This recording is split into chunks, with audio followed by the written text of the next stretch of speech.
Hi guys, welcome back to Guitars in the Attic, Martin Meets Guitars. Here we are with another wee episode of me doing songs. We've recently put one up and we've had some fantastic comments and fantastic feedback, and basically you've asked, can I do loads more? So around about 2006, I joined MIKA, and I worked with MIKA for about 7 years, from the very start of his sort of career in the splitter van going up and down the M1 to flying in private jets. It was a roller coaster of a ride. It was an amazing gig. I loved every single minute of it, and it was great to be in a project from the start because I got to play on a lot of the original album, the first album. I didn't play on the song that we're about to play, but we'll cut really quickly to the song, let you guys have a listen to it and a watch, and then we'll come back and have a chat about it. So see you in a bit. Without making me try to be like Grace Getty.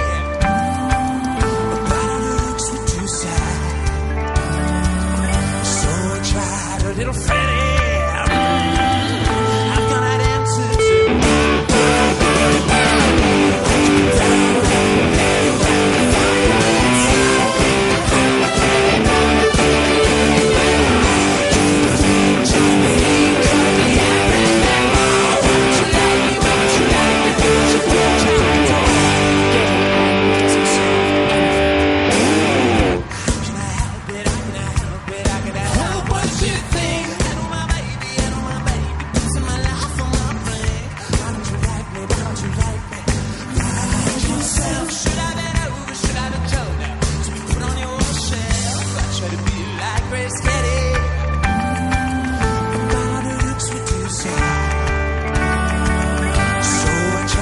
Little Freddy, I've got an answer to.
Hi guys, welcome back. Hope you liked it. It was quite energetic. Great stories with that gig, which I'll try and tell you really quickly about that show, which relates to this guitar. Really quickly, I'll try and get through it. We arrived on a plane from LA, and the guitar tech come up to me, Peter Sissons, bless him, come up and says, Martin, your guitar headstock's broken on your black Les Paul. And I went, you're kidding? Oh, you know, what we're going to do? And both of us, like Bill and Ted, I kid you not, we just looked round and it was like Wayne's World. There was a Gibson stand with all Gibson, with Les Pauls, Firebirds, everything on it. So I just went over to the guy, the rep, and I said, look, my guitar's broken, I'm about to go on stage for a sound check. And he says, take this, you'll love it. And I went, okay. So anyway, I took it, and that gig that you watched was the first time I'd ever played this guitar. That was its first outing, and it's a monster of a Paul. I think I've demoed it in the channel, so if you want to go and have a look at it, go and have a wee look. It's the heaviest, thickest sounding Paul I've ever played in my entire life. So yeah, so quickly to the song itself. When I got the gig, it was a way back in the days of nearly sort of dial-up internet. We used to get the it was shocking. And the MD sent me through the full album, but because I had terrible dial-up and terrible internet, I only got 2 songs. I got Grace Kelly and Relax, and we had 5 days rehearsal, then a gig at the weekend in Ibiza. Basically, I got down there, and they said, let's play Big Girls. And I went, what's Big Girls? I've only got Grace Kelly and Relax.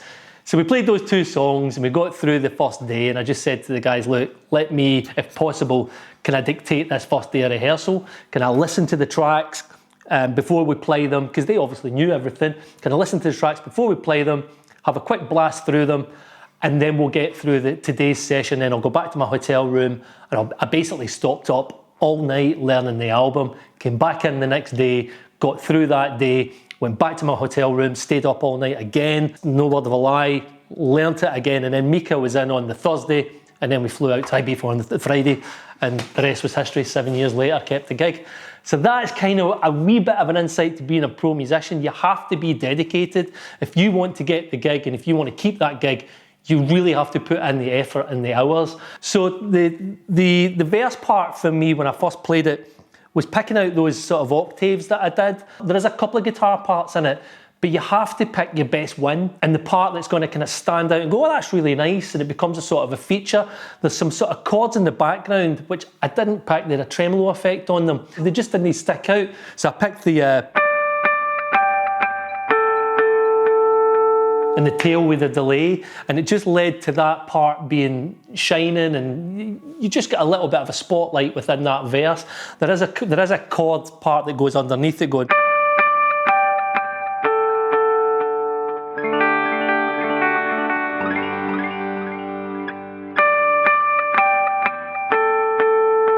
And that's pretty much the verse, that was it. Also a little bit of singing as well. That was one of the things that when I got that gig, MIKA asked, does anybody do BVs? And I said, I can do BVs. He says, yeah, can you do BVs, but can you sing falsetto? And I went, well, I'll give it a go. And lo and behold, to me, I didn't realise that I could sing falsetto. So I ended up getting the BV gig. So it was another little bit of cement in those early days that got me the gig and kept me on that gig, was the fact that I could double up and do BVs. It's not always just about your instrument and playing. The instrument and playing thing, 9 times out of 10, folk will be able to play, a pro musician will be able to play. It won't be that necessarily gets them the gig. It'll be, how do you look? How do you fit in? What else do you bring to the table? And also, how well you relate on a tour bus. I've seen so many musicians get sacked off a tour because of the way they behave on the tour bus. You're on stage for an hour, you're living with people for 23 hours of the day, and that hour on stage is the bit that you think you get paid for. You don't. You get paid for the full 24 hours, and it's all about that interaction with how you get on with people. So yeah, so that's a little bit of nonsense there. But yeah, so the chorus for me is just pure old-fashioned Chug City. There's chugging and there's chugging. A lot of my expression comes from my right hand, not so much my left. So many players will...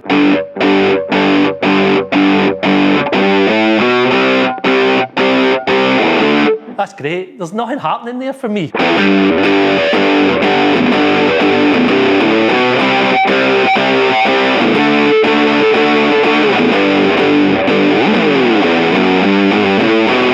I'm almost breaking strings. If I go any harder, I'm breaking a string. I know I am, but you don't get the meat and potatoes out of it, and you don't get the vibe. The vibe comes from this hand. This hand is just putting expression into it. When the two of them work together with the same amount of vibe, something comes alive instead of...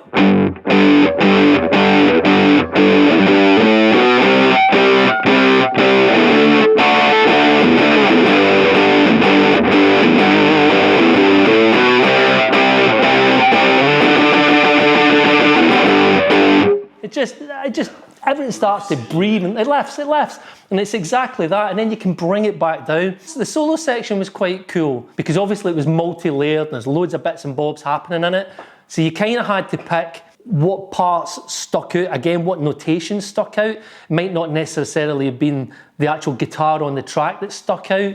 I know that I've played a live take of it, so you might want to go back and A-B the actual original version, but when I was listening to it, I tried to pick out sonically, because there was loads of stuff happening. You've only one guitar player there. I didn't want to throw loads of stuff on track. I could have thrown loads of stuff on track, but I asked the guys to take out all the guitars. I don't want extra guitars in there. So the bits that I picked out of it were the...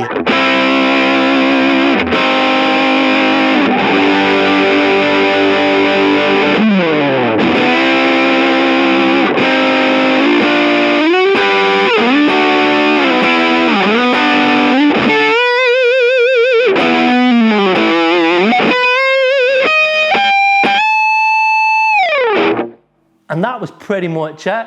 But there's also there's other harmonies happening in there, especially with the vocal and what the keys are doing. But when you put the vocal and the keys in there, it didn't seem to miss anything. It also had a wee bit of delay of the old for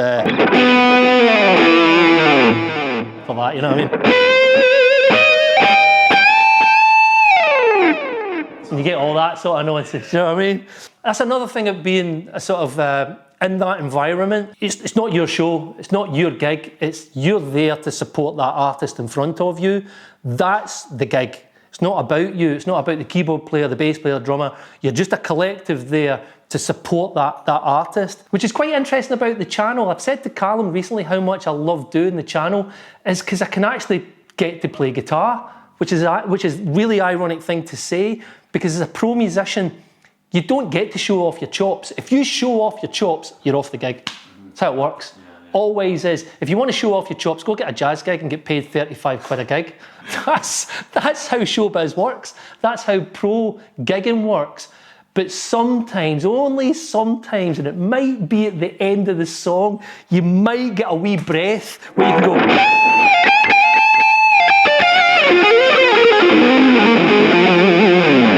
And that's the riff that I do at the end of it. And it's just now and again you get a wee bit of time to breathe and do something. So I just went, sorry. I did the Lukather thing.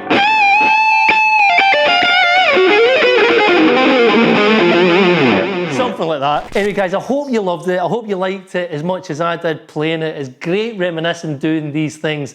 Me and Callum have been talking off the back of the one that we did of Murder on the Dance Floor, how fantastic the comments are and how inspiring and also how eye-opening, because it looks as if it's an avenue that we're pushing ourselves and being nudged down to through your comments, because you guys say you absolutely love it. Let us know what covers you maybe want me to challenge, something that's maybe slightly outside the box for me, like a Radiohead song, or even some of the new age metal stuff that I love that.